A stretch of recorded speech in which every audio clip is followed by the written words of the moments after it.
I think it sets you up for the day. It makes you brighter going into work. Well, it's probably good for you, alright, but I don't think it tastes good anyway. I've got very high cholesterol, so it works for me. It's very good, high in fibre, and it makes the system work real good for you, right? Well, I have to admit it's taken me a while to learn to love porridge, but in the end you can't knock something that's cheap, that's very good for you, and at the moment is very much back in vogue. The story of oats in Ireland is the story of local innovation leading to international success. Sometimes our traditions are our greatest assets.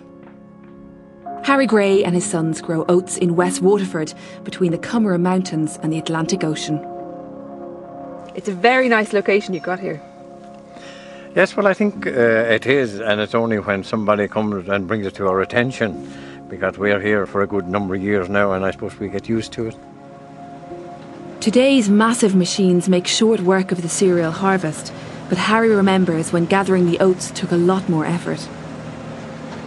A reaper and binder and horses that come into the field and to just put all into little sheaves, and then that'd be stacked, then to be taken into the haggard, and it'd be built into a rick. And then there was people that had threshing machines, and they'd come along and you'd have a day or two then maybe doing that, and you'd have a good lot of people out of around the area coming to help you. The quality of the porridge oats really depends on the timing of the harvest. Like Goldilocks, the oats have to be just right. Before you start harvesting, you would get random samples around the field of the crop itself, just to make sure that the moisture content in it is below 20% or 18%. Anywhere below that, you could start harvesting.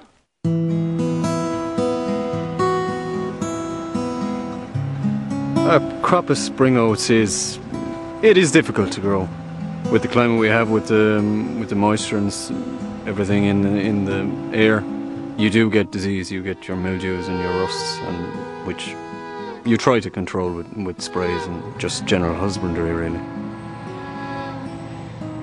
You could come up here after a bad night, and often we did, into some of our oat crops after a very bad windy night, and see the whole thing flat, like someone had combed their hair. And there's nothing at all you can do about it. I'd wake up during the night and hear it, and I nearly know what the morning was going to bring when I go see it. And that's farming, isn't it? Because there's nothing you can do about the weather. Nothing you can do, no. As my father used to say, we're under the canopy of heaven. So within a few weeks, this beautiful crop here will find its way around the tables of Ireland and the rest of the world. But if we were here in the 1950s, it would have been horses that ate the majority of this crop, because it was horsepower that drove the Irish economy. In the 1950s in this part of the country, there would have been a lot more oat production. Oat would have been a very important crop for horse fodder, for the horses that were ploughing the fields. And of course nowadays we have much more machinery that's going to do that job, so much less need for this fodder for the oat crop, so much less oat production at this time. Although it's hard to believe nowadays, oats were once seen as a weed. If we were standing in this field 6,000 years ago, we'd be looking at a field of wheat or barley crop. Oat would have been around at this time, but oat is just occurring as a weed of the wheat and barley crops, so it might be just occurring at the edge of the field. It's something the farmer is trying to remove from his crop. Among the first evidence for the cultivation of oats in Ireland is an oat biscuit. This extraordinary find was made in a ring fort near Mallow in County Cork. The biscuit is dated to the 7th century AD and was found in a hearth, which was inside a house. So the remains of maybe something that someone had thrown in the fire after their meal, or perhaps an oat biscuit that was baking by the fire and become burnt.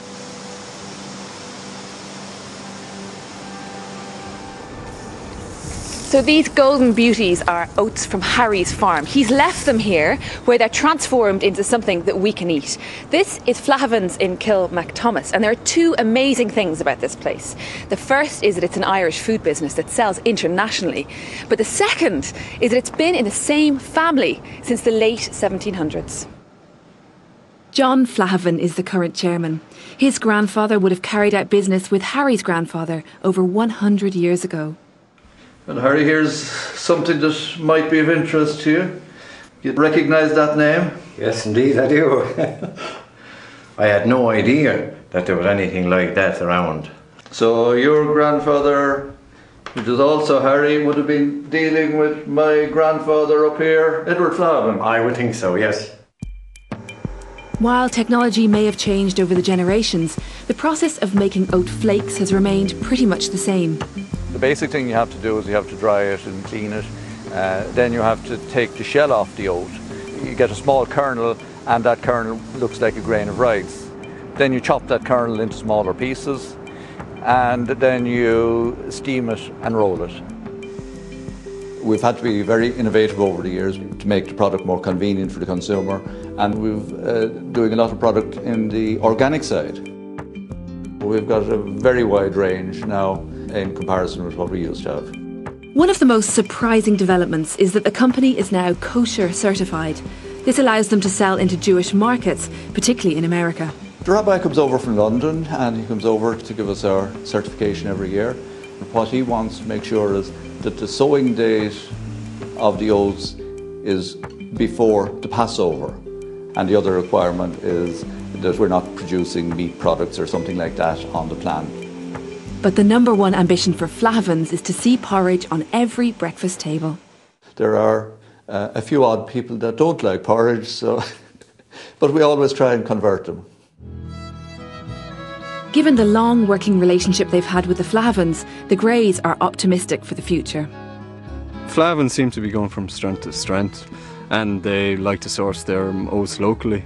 Well, 'tis great to see that 100 years ago my great-grandfather was growing oats for Flavins, and I'd really hope to see maybe in another 100 years that they'd be my great-grandchildren or whatever would be growing oats as well.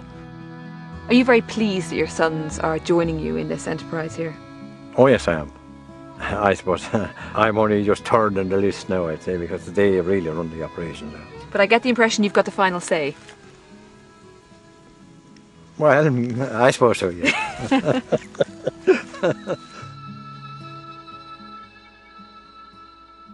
So that's it for this week. We hope you